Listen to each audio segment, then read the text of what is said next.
Okay, welcome everybody. Good morning. My name is Janie Montblanc, and with me is our co-coordinator, Corey Gooker. And on behalf of the Great Basin Fire Science Exchange and our partners, I would like to welcome you to the second of 4 webinars in our series on seed innovations for Great Basin landscapes. Today's webinar is on seed modifications. We have 2 speakers that will each present for 20 minutes, and then we'll have 15 minutes for questions and discussion. The first talk is Application of Seed Coating Technologies for Rangeland Restoration, presented by Matt Madsen from Brigham Young University. And the second talk is Seed Balls and Other Seed Restoration Innovations, presented by Elise Gornish from the University of Arizona. Before I introduce our speakers, I will go over some webinar details. We're using Zoom webinar as our platform, and its only drawback is that attendees can't see other attendees. So if you would like, please enter your name and affiliation in the chat for a better sense of community on the webinar.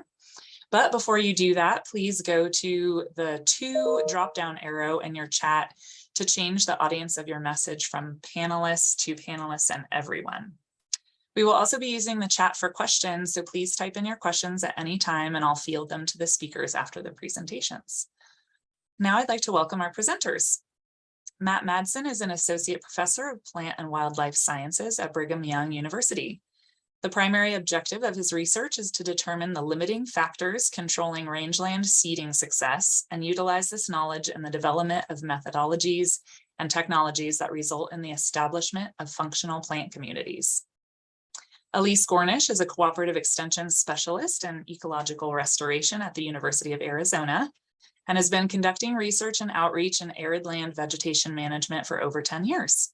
She's particularly interested in trait-based restoration approaches, restoration for multiple ecosystem services, the use of restoration in weed management, and spatially patterned seeding. Welcome, Matt and Elise, and thanks for presenting today. Oh, you know, I never did go over to my introduction screen for both of you. I'm sorry, here it is briefly. All right, so Matt, if you want to take it away and screen share. Well, hello, everyone. I'm excited for this opportunity to come and talk to you today, share with you some of our research that we've been pursuing and talk about how we think this has application for improving rangeland restoration efforts. And acknowledge right off the bat, this work's done by a lot of hardworking students that spend a lot of time in the cold and in the rain and the sun, and oftentimes, you know, laying on our hands and knees, counting small little baby plants. And I threw this opening slide up because they still keep smiling, and that's definitely motivation for me. And as well, we've got a lot of great funders that have helped support this work. And I'm going to share, just highlight a number of studies that are associated with improving rangeland restoration. Borrowed this slide here from Simon Pedrini and kind of goes through what are these restoration activities that we're talking about that we apply to improve our rangelands. And, you know, it starts off with a plan, and moving on to then collecting those seeds that you need. And there's a lot of effort in this native seed supply chain to get those seeds out on the ground. From collecting those seeds to sometimes we put them into production, increase the amount of seeds we have. And we've done a lot of work in figuring out how to process these seeds, clean the seeds, make sure we have high quality seeds that are stored appropriately. And then that gets out onto the site. We've got some neat seeding equipment, you know, that has been developed over the years to make microsites for those seeds that then hopefully then goes into the restoration project, or hopefully we're successful in a restoration project. Well, I want to say or introduce to you another part of this, another restoration activity that should be part of the seed supply chain. And that is seed enhancement technologies, something like a treatment that's going to further improve the success of your restoration efforts. And so what are seed enhancements? So that's something we can do to, you know, manipulate that seed and improve things like the handling of the seed, to delivery, its ability to germinate, improve emergence and early seedling growth. And I'll be talking about in the presentation, like these are the stages that really limit restoration success. We get those plants up, we get them growing. Typically, if we've got the right genetic material anyway, they're going to persist on the site. So our working hypothesis is that one, we can identify what's limiting seeding success, and then two, develop a technology that will address those limitations. We should do a lot or be a lot better off. So let's dive into it. What are some limitations and how can seed enhancement technologies address those? Well, one, just right off the bat for a lot of species is just getting the seed out on the ground can be a huge challenge, particularly with flowability, whether it be through a rangeland drill or a broadcast seeder. Sagebrush is one that we put out a lot in our rangelands, but we put it out in pretty low application rates. There's been indication that's shown that, or recent studies that have shown that if we want to have a good stand of sagebrush, we need to be putting out a lot of seed.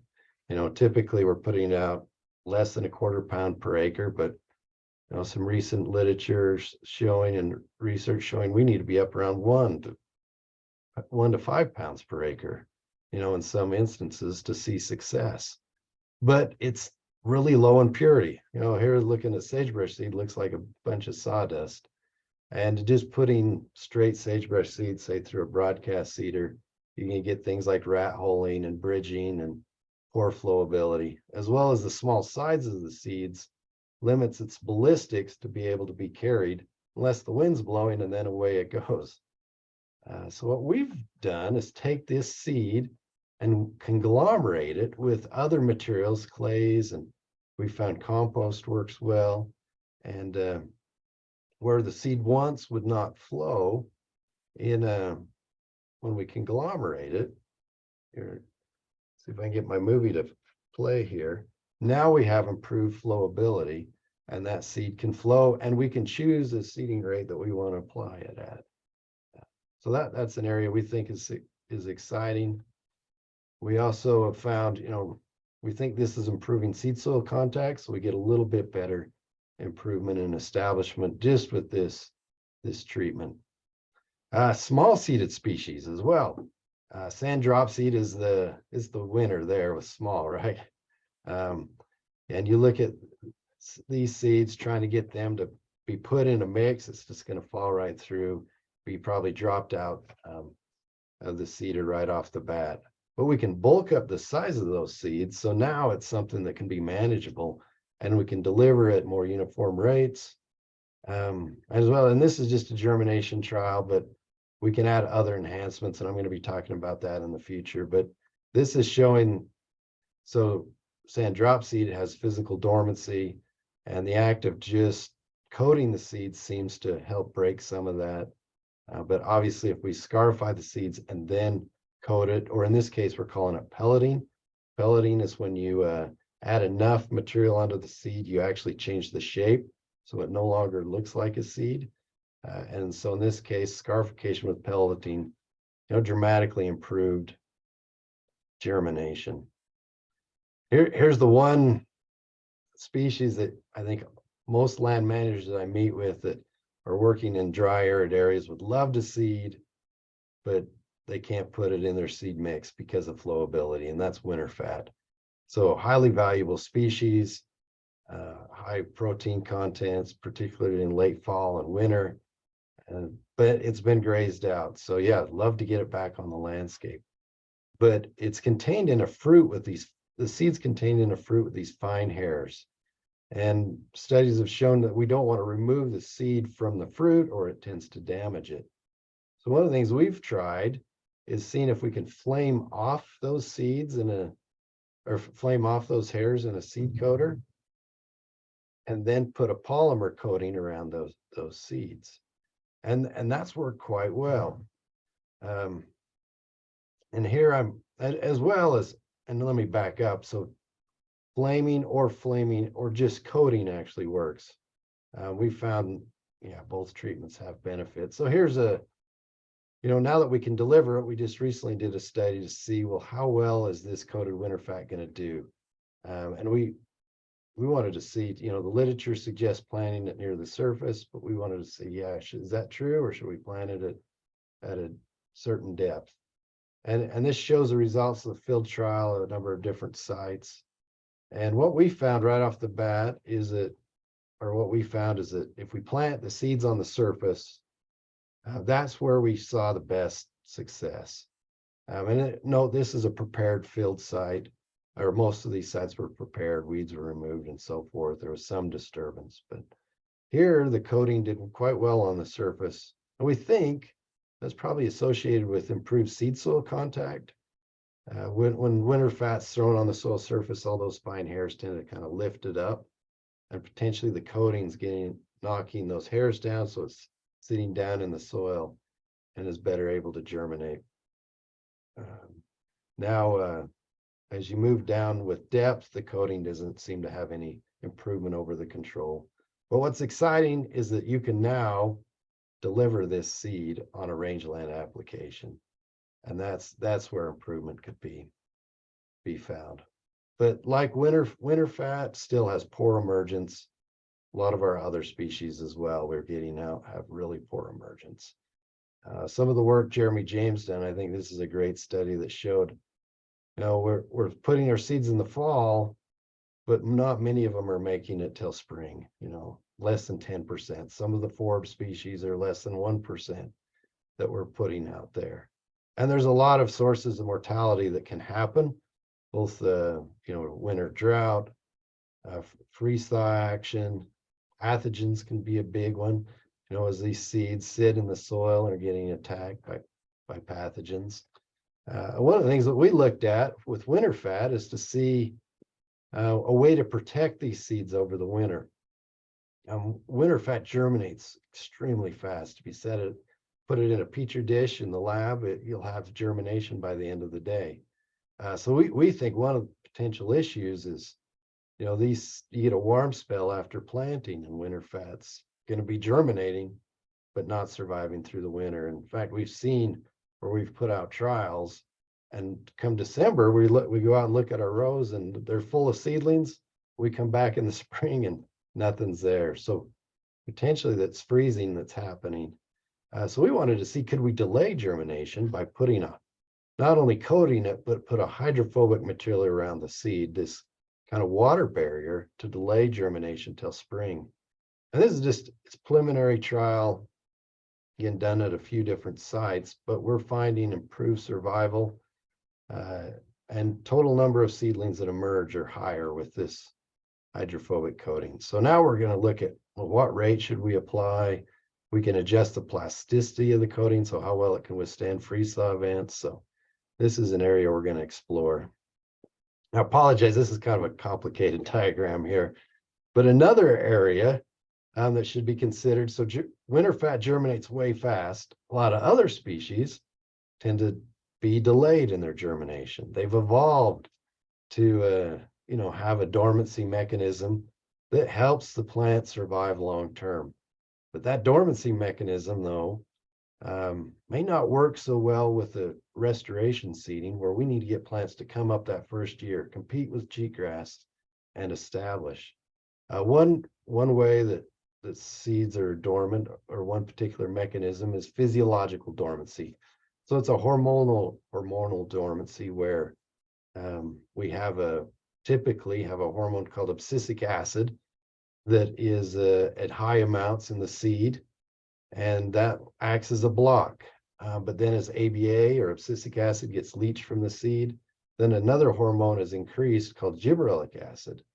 And as GA gets higher than ABA, the seed can germinate. But what we've done is to try to overcome this dormancy, is to take gibberellic acid and put it in a time-release seed coating, meaning it's put in a polymer that will break down over time, much like is used in the medical industry, right? When we take a drug, a lot of times it's more effective if it slowly releases. So we're using the same type of polymer to put our gibberellic acid in. And so that can be, as the polymer breaks down, it's dosing the seed. So we did a trial just this last year with 3 different penstemon species: Palmer's, thickleaf, and firecracker penstemon. And here's the results of some of those trials. And I should say we did it at 3 different sites. We only had plants grow at one site. It was a site in Santaquin. This shows the results of those. So for Palmer's and thickleaf, we had a huge response in the seed treatment. With Palmer's 4 times higher, more plants. Thickleaf penstemon had 10 times more seedlings that emerged in the study. Firecracker, we saw no difference. We found out later that our firecracker penstemon had basically no dormancy. It had been in field production for a few years, and subsequently we feel like maybe that's what made it so it lost the dormancy. But for those dormant species, that GA tended to benefit. Another issue we feel like has a potential impact on some years is pathogens, right? Our seeds are sitting in soils, wet, cold, ripe for pathogen attack. So we've looked at fungicides as a way to address that challenge. So here's a trial I want to show right off the bat. I'm going to show another one after this, where we tested fungicides, as well as we just did a coating, and that's shown in gray, where no active ingredient was applied. So orange shows bare seed, blue shows fungicide. And you'll note improvements here in 2016 at 2 sites, and in 2017 only at 1 site, and then in 2018 at 2 sites. So why didn't it work at this one site here during 2017? Well, we can find out by looking at moisture content. Here showing moisture availability or water potential, and that 2017 Lookout Pass site was extremely dry, and potentially that was the reason. And we've seen this over at other studies too. Here's a larger one across the Great Basin, and you'll note sometimes it works really well, other times it doesn't. Again, working, other times not as much. But overall, it seems to be positive at some of with these trials, which are, I should note, have been done under fairly wet years typically. We get about a 50% improvement in plant establishment across all these sites. But what has got us wondering is, why does it work at some places and not others? And our hypothesis is it's associated with pathogen loading, and particularly most likely on these wet years, we're having more pathogens. But Amber Johnson, a student here in our lab that's just going to be graduating this semester, did a really cool study where she, in the lab, where she had these boxes where she had different pathogen loads. She made those increased pathogens in the boxes by growing up seedlings and then killing them, and then planting them again, growing them up. And then eventually, once she got the loading levels she wanted, then she put in a trial with the seed coatings, and then seeds planted without a coating. And here's the results. So again, we've got our control or untreated. We've got blank, so just a coating, and then a fungicide coating. Autoclave would represent no pathogens. Then control is just regular soil, and then different inoculum loads. And you'll note, just for the sake of time, I'll be brief, but not much difference between the treatments when there's no pathogens. But as we go out, say these high pathogen loads, now the fungicide's starting to shine. So hence, we think that's where it's going to work. We can also be thinking about applying combinational treatments. So Indian ricegrass is one where it not only has physical dormancy, but it has physiological dormancy. And there's been some work to try to break dormancy of Indian ricegrass and then plant it, but usually through things like scarification, now it's susceptible to pathogen attack. And so those studies have not showed much promise. So what we wanted to do is say, well, what if we address these limiting factors of physical dormancy and physiological dormancy, and then protect those seeds with a fungicide. So physical dormancy is addressed typically with scarification. So we scarified those seeds.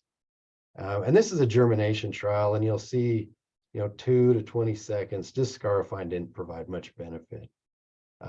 This gray bar here showing the blank, that's a coating. So we saw a little improvement with the coating. Here going on gibberellic acid, so that's applied to address the physiological dormancy. Again, a slight improvement. But where we really see benefit is we start combining. So we have GA with an appropriate scarification level, 10, 20 seconds. Now we're addressing both physical and physiological seed dormancy, and we get improvements in germination. Now, when we apply a fungicide on top of that, we didn't see much in the lab. Now let's go to our field trial that we did. This was a study conducted here in Provo. We've got our control, we've got scarified, little bump, not significant. GA, again, not significant. GA plus scarifying. Now we're getting somewhere. We're overcoming two different mechanisms, and we see improvements over our control. Interesting, just a fungicide went lower than the control. But then when we put scarification on top of gibberellic acid, on top of fungicide, that's our best treatment. And that makes sense. We're breaking dormancy or protecting the seeds from pathogens. Why did the fungicide drop in and not be better than the control? One of the things we think is, these pathogens out there do work on the seed coat and potentially are, naturally scarifying the seeds. And when we put a fungicide down, we're probably delaying that germination even further by just protecting the seed coat. And I threw this in here, not that I have a lot of money, but something we should think about. If you have money, you don't want to just put it in one stock, right? You put it in multiple stocks. And with these technologies where we're adjusting germination timing, I'm not sure that we want to put all our seeds, in one basket or one germination syndrome where they're all going to germinate at one time. Most likely, we're going to want to leave some seeds that are dormant and some that'll germinate, and maybe even delay germination on others to increase the probability that some of those seeds will germinate during a period that's conducive for plant survival. So in summary, I've talked about a few different technologies, but there's a lot of others I want to bring up here. Granivory is one. Right off the bat, we get the seeds out, it can be taken up. I think seed coating technologies could be used to address that as deterrents or coatings that mask the smell of the seed. Obviously, pathogens seems to be an issue on some years. So that should be addressed. So fungicide seed coatings, I think biologicals also might have a benefit. Freezing, being able to delay germination with like a hydrophobic coating or using a hormone has benefit. Loss of germination we can address with things like scarification, and I mentioned our time release seed coating. And then drought, this is something I haven't talked about, but an area we're actively working on. Things like biologicals could be applied. We're getting those soil microbes to work with the plant to help with adding nutrients, to help with adding water, to then improve survival. I think seed coatings can also address this issue. And then competitions from weeds. Not only getting them up faster can help, but maybe we can mitigate from herbicide effects. So addressing a lot of, I feel like seed enhancement technologies can address a lot of the limiting factors and subsequently improve restoration efforts. We've kind of talked about, we can improve seed handling and so forth and all this stuff. So where do we go from here? Well, I think we're just getting started and been at this for a long time, but there's still rooms for improvement to improve the efficacy of these coatings, as well as each species is unique. And where there's a lot of, each species needs different formulations to address their particular issues. But I feel like, we are starting to see success, and I'd love to start doing more demonstration trials, and we're working towards that as well to, show land managers what this can do, so we can then start transitioning these technologies to be used by land managers. So with that, I think I used my time and glad to answer any questions. Yeah, thanks so much, Matt. That was great.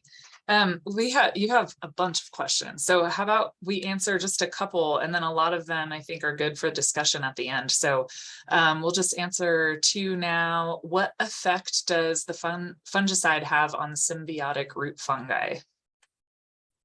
That's a good question. And I don't think it's completely known. Obviously, like our Arbuscula mycorrhizae is very important.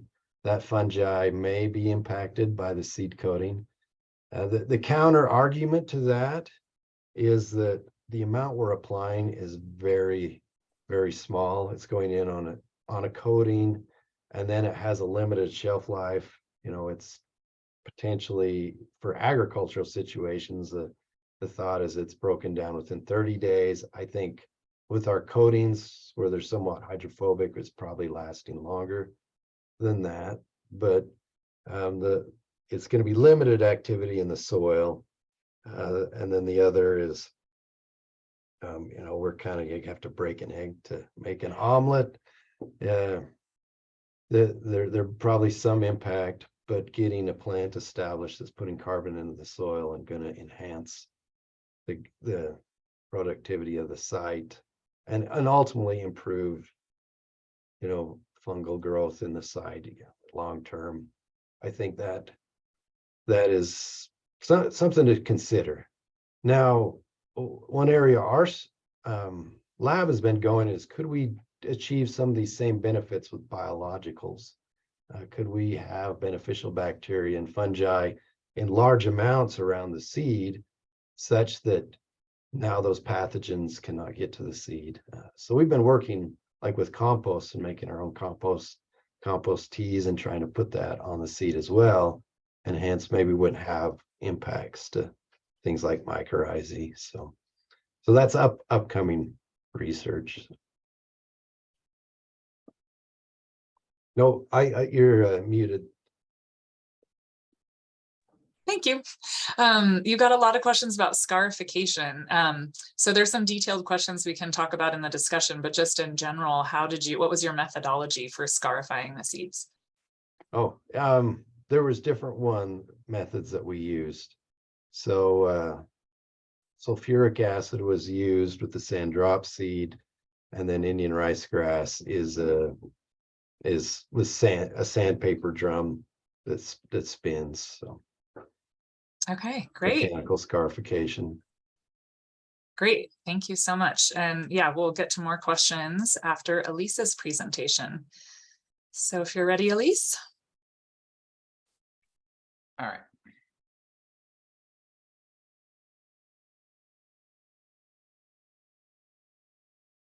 How's that looking? I can't see anybody's face. Looks great. Okay, great. It's just like silence. Okay. Sorry about that. Hi, everyone. Thrilled to be here. So Matt's talk was a perfect introduction to mine. So glad he went first.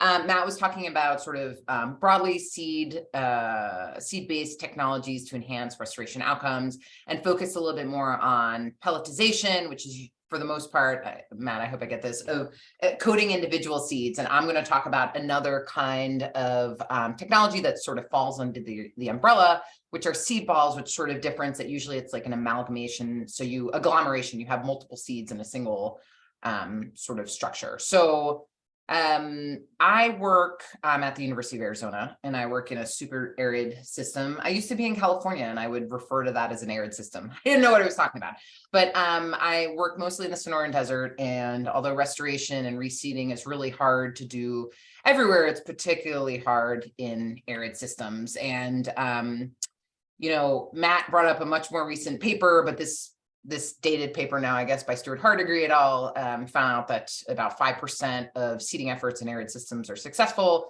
A newer paper, I think Stella Copeland And colleagues a couple years ago upped that number to about 7%. But in general, in arid systems, seeding and restoration attempts are dismal. Like it's really, really hard to do it successfully.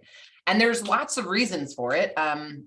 But mostly sort of the bottlenecks we think to restoration outcomes, something else that Matt talked about, happens at these earlier stages, right? So it happens at the seed germination and the seedling establishment stage.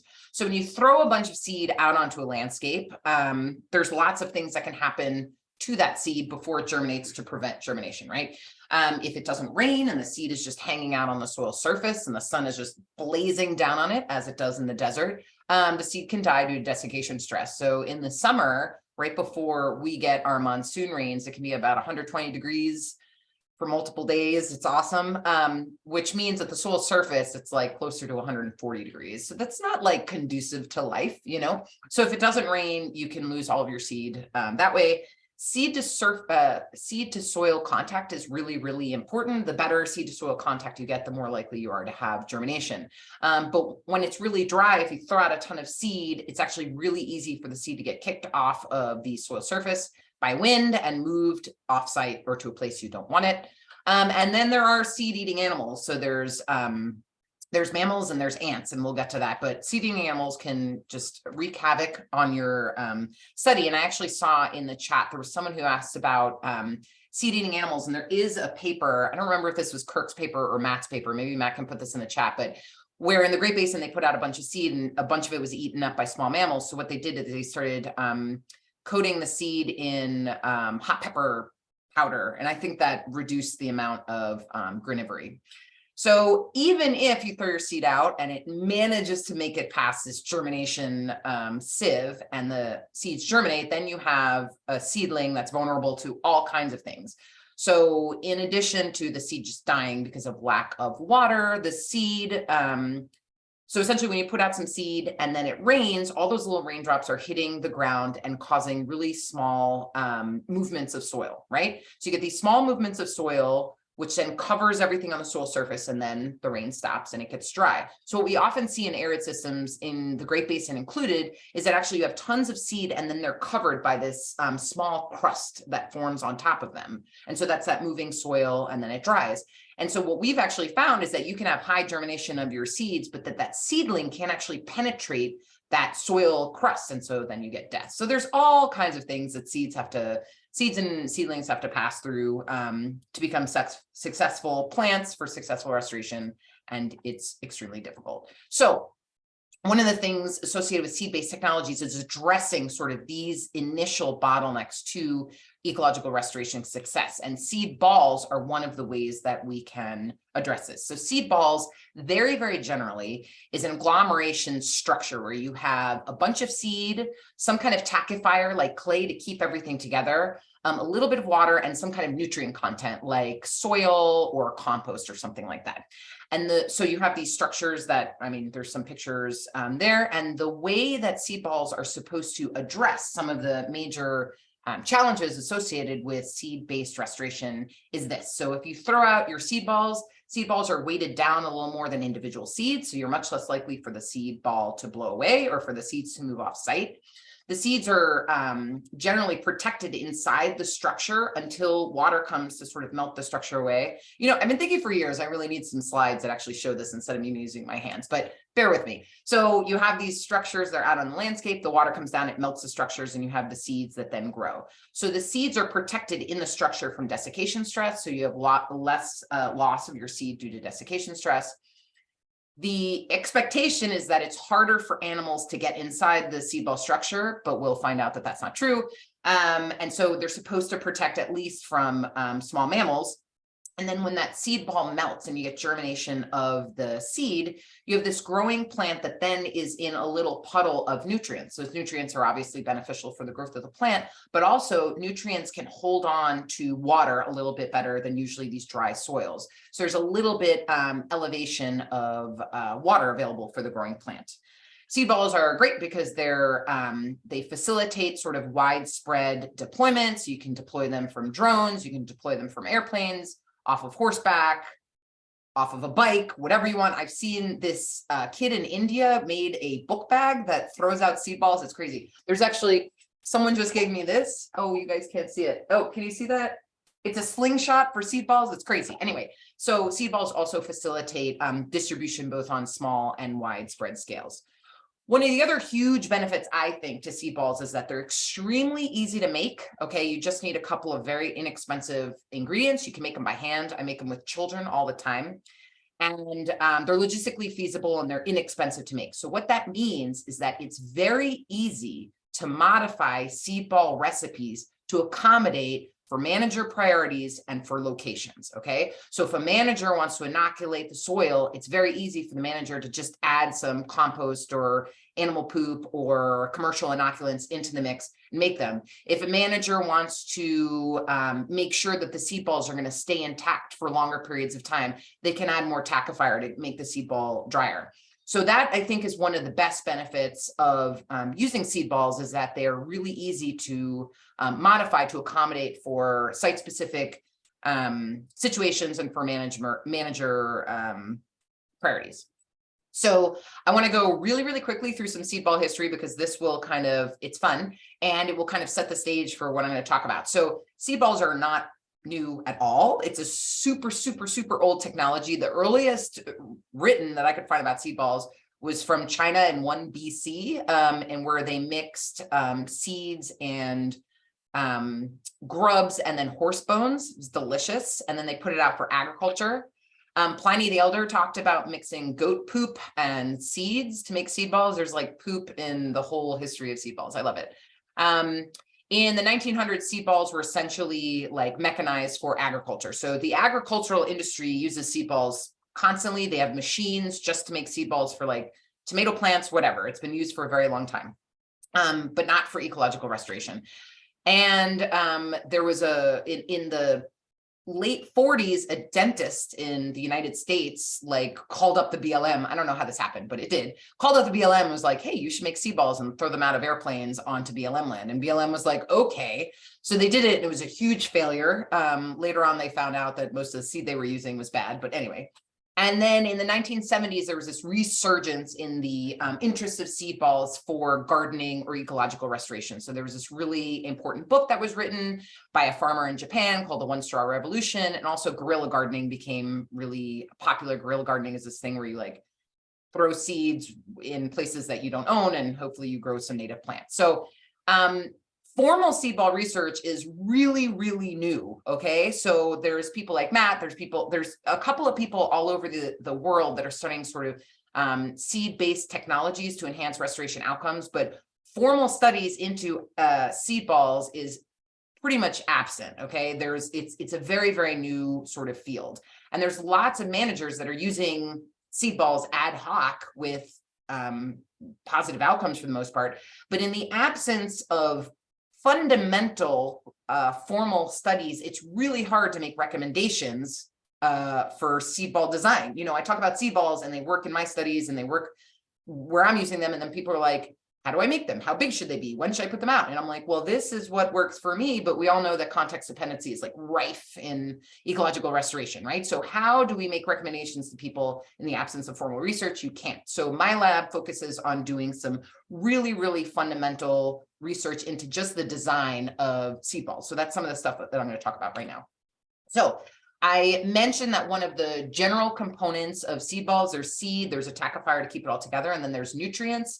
Seed balls can include all kinds of other things, inoculants, people have put in cat litter, rock dust, all kinds of stuff. But in general, it's those three things. So that nutrient component, what should it be, right? If I'm working with ranchers on a landscape, I'll tell them try to use your animal poop. But for everyone else, like, what are you using? So we did a very, very simple test where we just looked at, we made a bunch of seed balls with either organic potting clay, mushroom compost, or steer manure.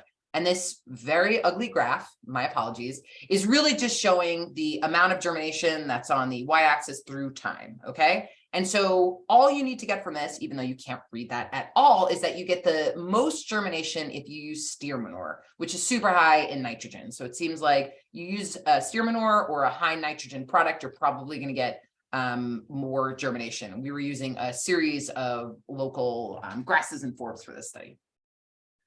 Okay, another very, very basic question. So is there an optimal seed ball size or seed density? Okay, people are making these things often with their hands. Sometimes they're using a machine, which I will talk about later. But when you're making things with your hands or even with a machine, you have a lot more a hand in sort of modifying the design. So you could modify the number of seeds per seed ball or the size. So we ran a very, very basic greenhouse study where we modified the size of the seed ball from about 2 inches in diameter to 1/2 inch in diameter. We had 4 different densities of seed where we had 20 seeds per seed ball down to 5 seeds per seed ball. And then we had 4 different species. We picked these species specifically because they have different sizes. So the smallest species size was the Clarkia. It's on the left. The largest species size, or the huge seed, is on the right, the lupinus. And really what we found, there's a lot of stuff going on in this graph, but this is just showing germination across all of our treatments. The only thing that mattered was the size of the seed. Bigger seeds get more germination, which seed ecologists have known forever. But it does not matter how big you make the seed balls, how many seeds you put in there. With the amount of seeds that we use, there's no seed to seed competition, which actually can happen.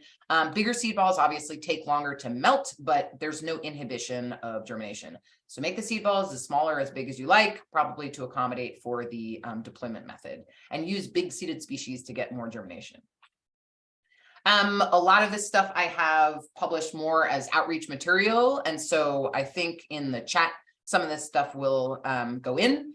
But okay, so do seed balls care about soil conditions? One of the best benefits of seed balls is that they can actually hang out longer. The seeds will wait to germinate until conditions are optimal. And you don't need to worry so much about the seed to soil contact because the seed ball's way down in the field. However, around where I work, a lot of people like to do tilling, which is to create more heterogeneity in the soil to enhance seed to soil contact.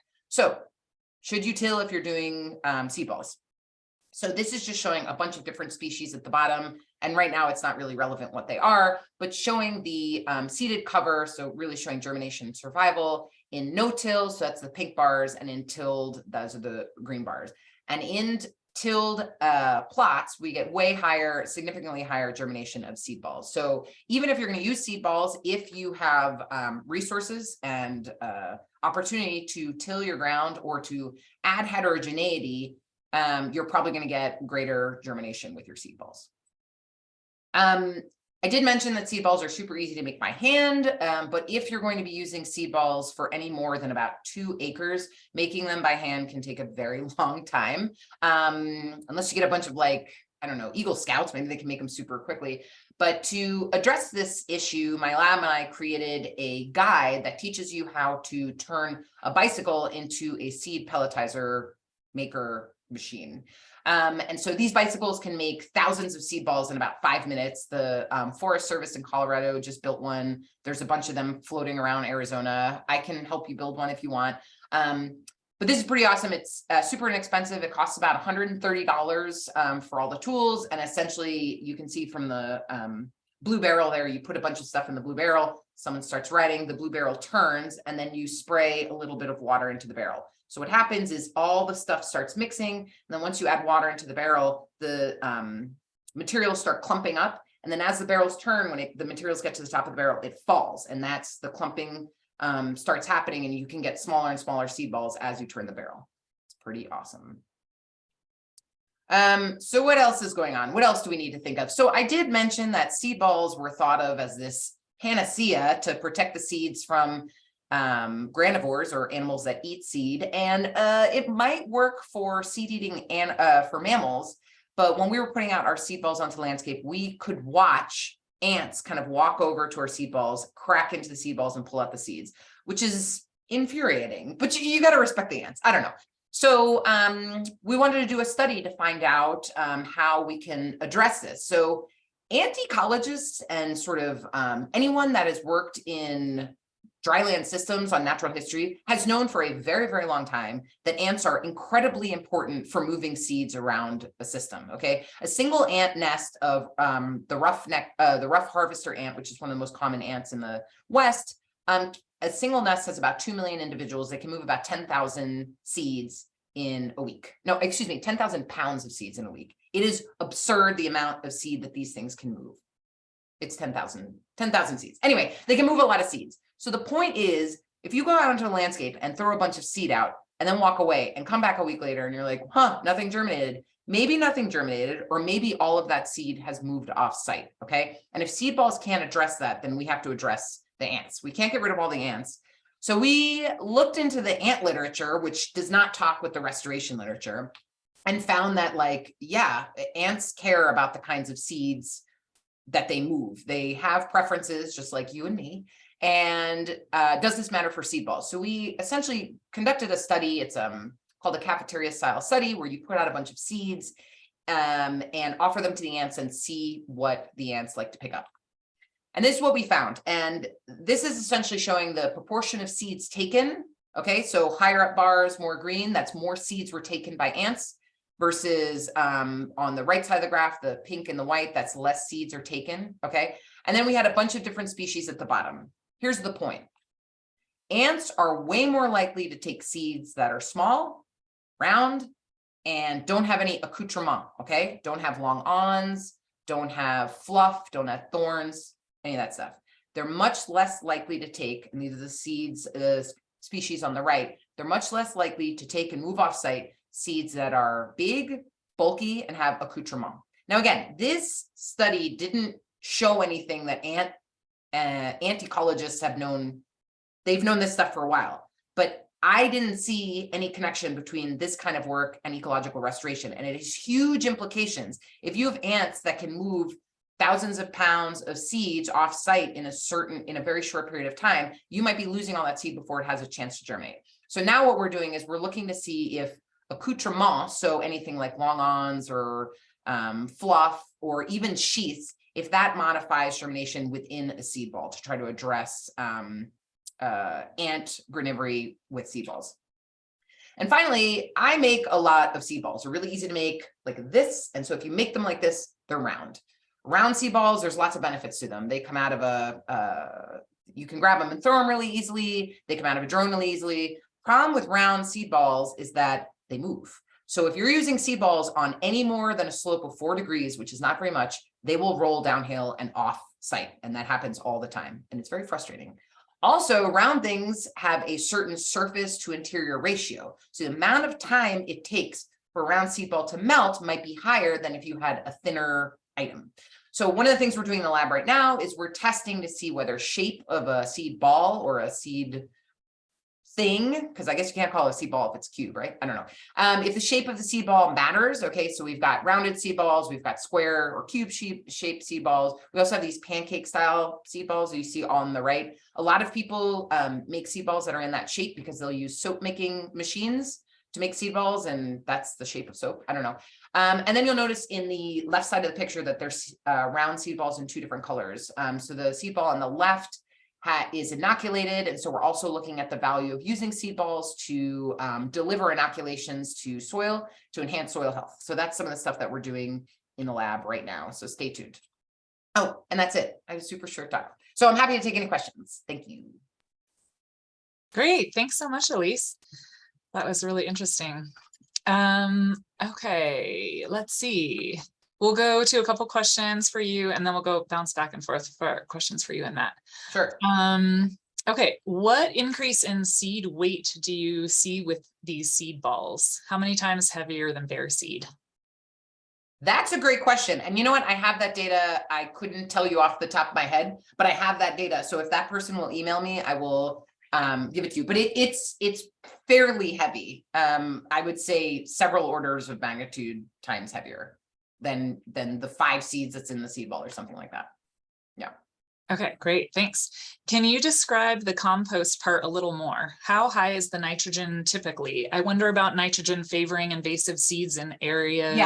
Yeah. Working against natives depending on concentrations. Yeah, that's a thing we're working on. So right now we're also doing something where we're using essentially the same amount of compost, but there's different amounts of nitrogen to try to figure out where that inflection point is for inhibition or really enhancing weeds. So, you know, some of our studies we're doing in like old fields on campus, and weeds are super problematic when you add some nitrogen. And then actually we'll do some stuff in rangeland systems and much more sort of realistic systems. And we're not finding that the addition of compost is modifying, at least in the short term of like 2 to 4 years. It's not modifying the weeds that are coming up. And so it could be that because these seed balls are elevated, the native seeds that are in the seed balls are taking up the resources much quicker than I guess the weed seeds that are in the seed bank. But we haven't, yeah, that's just short term. Longer term, it might be really different. And most of these are in experimental plots that are like, 2 meters squared. And so kind of the weed dynamics that occur at these experimental plots are certainly not particularly indicative of what could go on, a couple of 100 acres. But that's certainly something to keep in mind. Great, thanks. Let's see, what's the most acres largest site for seed ball application success that you know of? Oh boy. Well, so the Colorado folks, they threw seed balls out on like tens to hundreds of burned acres, and they sent me pictures of things that were growing, so that seems successful. And we've done some rangeland studies around here on like 2 or 3 acres, and stuff certainly grows, but it's really context dependent, of course. And seed balls only work if it rains, which I know sounds obvious, but if you get rain, you need the rain to melt the seed ball and then it works. But if it's super droughty, nothing works, seed balls don't work, nothing grows. And so I think you can, I still haven't formally tested sort of adding seed balls on like 300 acres versus a control where we use just naked seed or not. But from the smaller studies, it seems that if you get adequate rain to melt the seed ball, they work better than naked seed on, 10 acres or tens of acres. Great, thanks. All right, let's skip to some questions for Matt. Going back to scarification, a lot of people had questions. Is it a good idea to get seeds separate from a mix that benefit from scarification? I have a seed mix now with Indian rice grass and sand drop seeds. How do you scarify small seeds? I had the same question. Is it a good idea to get seeds separate from a mix?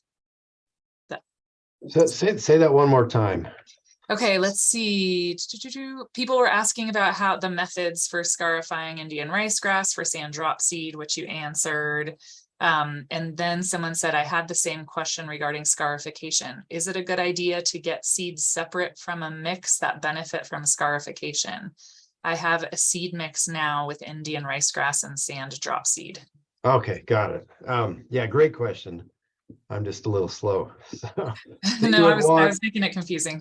Sorry. No, you would want to buy the seed, scarify it, treat it, and then put it in the mix. I don't think you'd want to be scarifying with other species in the seed mix.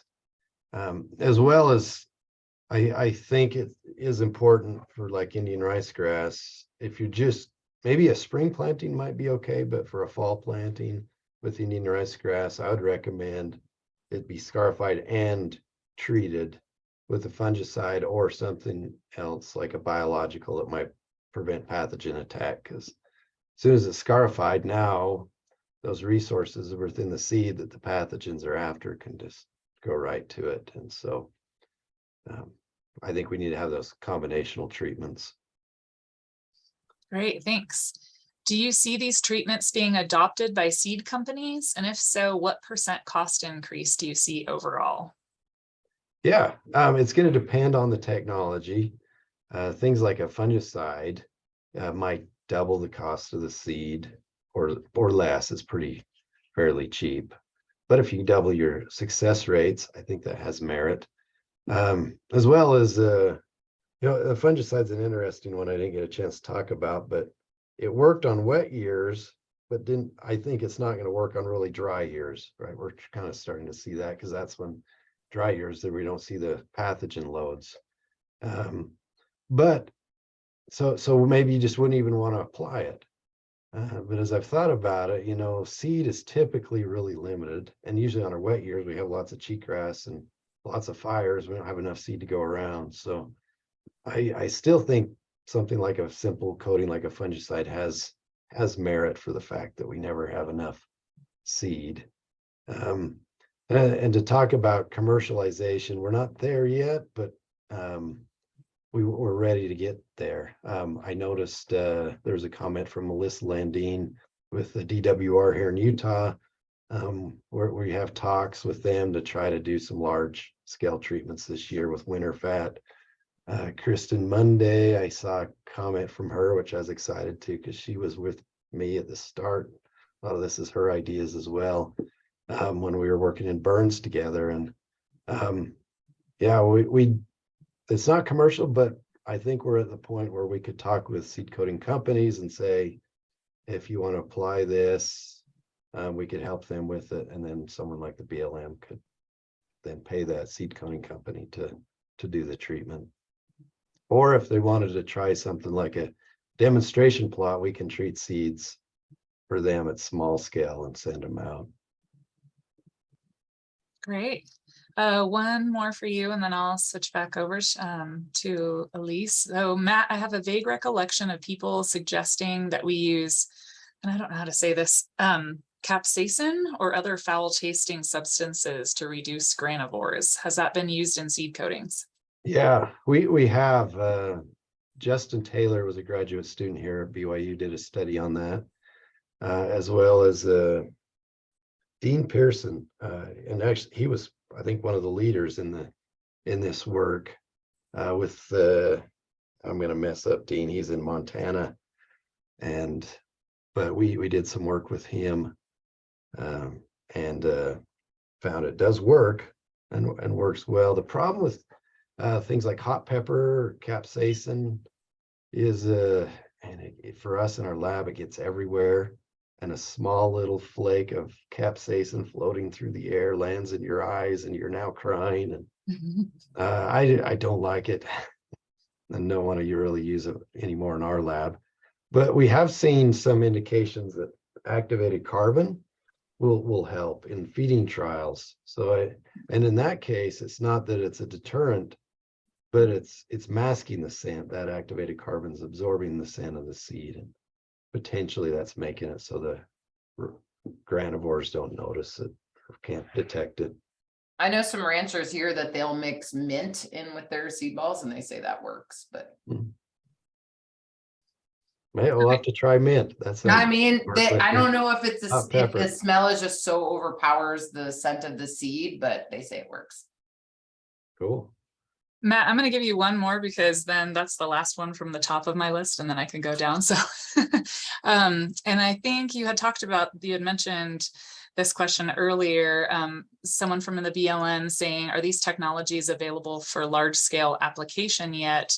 I'd really like to use coated seeds or pellets on some of our BLM fires for emergency rehabilitation treatments, especially the delayed germination coatings. And then someone else also asked about delayed germination and how does plant survival and productivity, if they are adapted to fall germination, how might those delayed germinations affect those plants? Yeah. So with the first part, and especially if you wanted to apply a hydrophobic coating, that's probably something that has to be done out of our lab. It's a little more involved to do that, but we could send some seed off for, again, if they want to do some kind of demonstration stuff. But I hope soon we'll be able to have it commercialized. And then the second part is if we delay germination, and a species is evolved to emerge or germinate in the fall, how does that affect its survival? I think is what the question was. So that's a good question. So if they've evolved to germinate fast, then why does that not benefit them? I think there's a few things there. One is when we go and plant, like in a cedar, in a nice microsite, we're now getting that seed in this soil with good conditions and it's ready to germinate, versus a seed that comes off the plant is moving around and it might find a nice microsite over the winter and then germinate. It is an idea I've had, so by us putting it in this great condition, maybe it is germinating faster than it typically would. And then in the case of like winter fat, has those hairs that kind of keep it up above the soil surface. And then now we coat it and improve seed soil contact. Maybe those hairs were providing a natural delay to germination by just keeping it above the soil, and then it's working its way into the soil over the winter. So by us coating the seeds, maybe it's germinating too fast, but then if we had a hydrophobic coating on, now we're getting it to germinate when it might be more advantageous for it. Great, thanks. I'm sorry, I got so carried away with all these great questions that I didn't realize it's noon. Can you guys stay on like a few more minutes? 5 more minutes? Yeah, okay, Yeah. great. All right, Elise, let's see. When you were talking about the size of seed balls, there's a comment, I might disagree. Size matters, especially with your, and I don't know how to say this word, tackifier. Yeah, okay, Yeah. thank you. If the structural component is hydrophobic, preventing water to get to the deeper seeds, then they won't germinate. So size should be tied to the size of the seed, exact relation to be researched. Sure. So obviously the bigger the seed ball, the more water that's going to be needed to reduce it. So for the sizes that we looked at, between 2 inches in diameter to 1/2 inch in diameter, the amount of water that we use, which is supposed to mimic monsooning, that was enough for the 2 inches in diameter. Obviously, there's going to be a size where it takes more water. There is a benefit to having big seed balls actually that take a while, because then you can have different cohorts growing. So if you have over here, we can have a huge monsoon event and then it might not rain again for 3 weeks. So if you have a huge monsoon event, you have smaller seed balls, all those seed balls melt, you get that germination, and it doesn't rain again for 2 weeks. All of those seedlings are going to die. While if you have a larger seed ball, what you could find is that you have a little bit of the melting of the seed ball. So some of the seeds kind of come off the side and are able to germinate. They might die if it doesn't rain again for 2 weeks. And then it rains again and the rest of the seed ball comes apart, and then you have different cohorts. So there actually is some benefit to having these larger seed balls that don't melt entirely. And actually the other question, there was a question about ants and chemicals that I want to bring up because it's super dope. So one of the things around here, the rough harvester ant, the ant that was moving our seed balls, they have an enemy ant that's very, very small. Essentially, when they meet, the small ant goes like this and it wipes this chemical onto the harvester ant, and they're like, ah, and they run away. So we were like, oh, there's some kind of chemical on that ant. And we were working with an ant biologist. We weren't just like doing this by the seat of our pants. We're like, oh, there must be some chemical that the rough harvester ants don't like. So we vacuumed up, we bought a shop vac and we vacuumed up, and I'm sorry to anyone that this is going to disturb, but we vacuumed up this little ant and we got a ton of it, and then we turn it into mush, and then we mixed it up with our seed balls, and the rough harvester ant did not care about that at all. But we're still looking for a chemical, because there must be something that ants don't like that's not like Raid, because anything we put out, we want to make sure it's like not bad for the environment, not going to kill anything if anything else eats it. But anyway, how far do ants move the seeds? So that ants will move the seeds. Usually they hang out about as much as 10 meters from their nest, but they will go farther if they can't find anything. Usually 10 meters from their nest, and actually the ant nests are about 10 meters apart. And so that's how far ants will move seeds, but they move it underground. So I was saying granivory, but actually the rough harvester ant, they don't eat the seeds, they move them underground and then they do stuff with them. But for anyone else, the recommendation is if you can't make decisions on the types of seeds. So the whole point of the sort of seed experiment was to say, okay, well, most people, when they come up with a restoration plan, they're like, okay, here are all the species I might consider. What am I going to use to reduce my list, to come up with my seeding candidates? It's cost, it's all these other things. One of the things you might want to think about is what's on the seed.